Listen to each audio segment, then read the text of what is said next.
Hey there, welcome to Bodyweight Muscle, a channel that focuses on calisthenics for the average busy guy. You won't find extreme or complicated stuff here. Instead, I like to keep things short, simple, and effective. And today we're talking about how to work out in the morning without feeling stiff or clunky.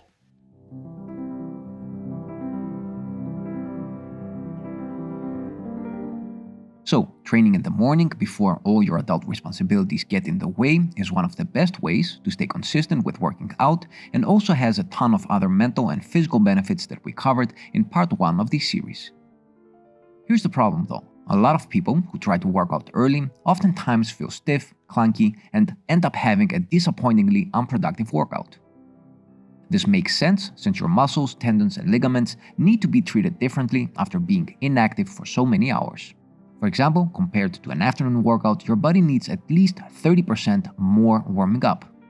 Still, spending 30 minutes just to warm up is not a luxury most of us have, plus it's something that can be intimidating for those new to morning exercise and boring in the long run. Ideally, we want to get started as quickly as possible and have a session that is short, enjoyable, and effective, right?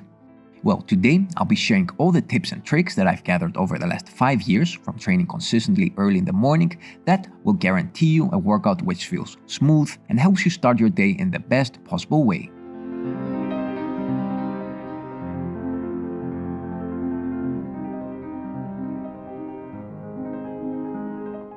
Part 1 is about gently increasing mobility and range of motion. This is done by combining 2 kinds of exercises. For starters, you want to target every major muscle group with at least one static stretch, aiming at loosening up the neuromuscular system, which is still locked and what causes those feelings of stiffness in the beginning of the day. And next, you want to follow these with more dynamic drills that mobilize all the main segments of the spine, mobilize synovial fluid in the joints, and increase blood flow to your limbs and the rest of your body. Now, I already have a detailed tutorial of such a warm-up that only takes 11 minutes to complete, which I'll include in the top comment below and the description of the video, so make sure you watch it and give it a try the next time you attempt to work out in the morning.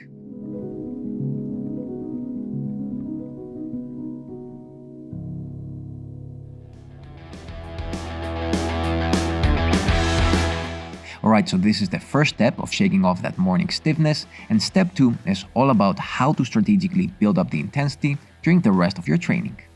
Once you've got your warm-up in, the best way I've found to make sure you have a productive morning session is structuring your routine in the following 3 phases or rounds.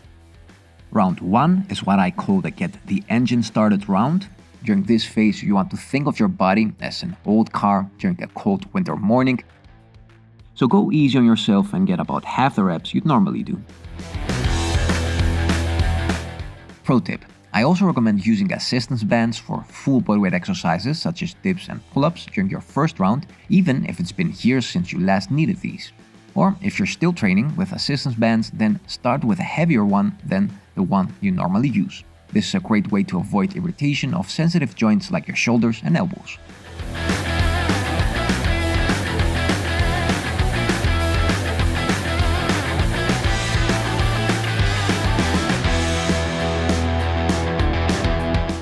One to 2 minutes of rest after this round should be sufficient. Round 2 is what I call the leave 20% in the tank round. During this phase, you want to switch things up a gear. This means aiming for about 70 to 80% of the max reps and intensity you'd usually go for if you trained, for example, let's say in the afternoon. So if you typically do 10 pull-ups during this round, go for 7 or 8. And because our goal is to go all in during the following round, make sure you get enough rest before moving on. My recommendation here being 3 to 4 minutes. Round 3 is about getting your best reps in. By now, your body should be all fired up and ready for maximum performance, so if you feel ready, I recommend aiming for technical failure at this point. This is something that I recommend no matter what time you train, but it's especially important when you train first thing in the morning, and in simple words, it means pushing yourself as hard as you can, but stopping before you begin to sacrifice technique for extra reps. If you're more of a high-frequency training type of person, 3 rounds like these can be more than enough, but if you train every other day or 3 times a week, I recommend repeating round 3 one more time before ending the workout.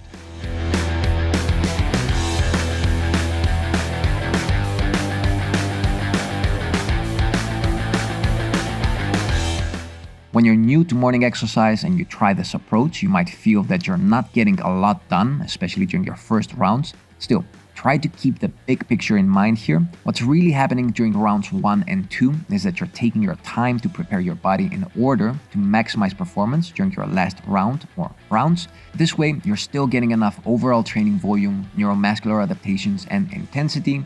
You are minimizing risk of injury.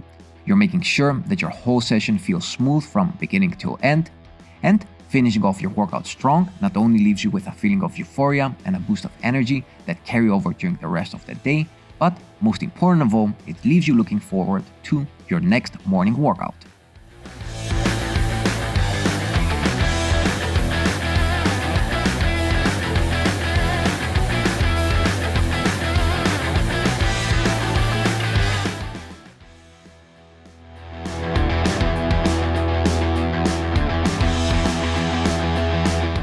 Finally, my last and probably best tip for making your morning workouts feel as effortless and as natural as possible is maintaining a consistent training time.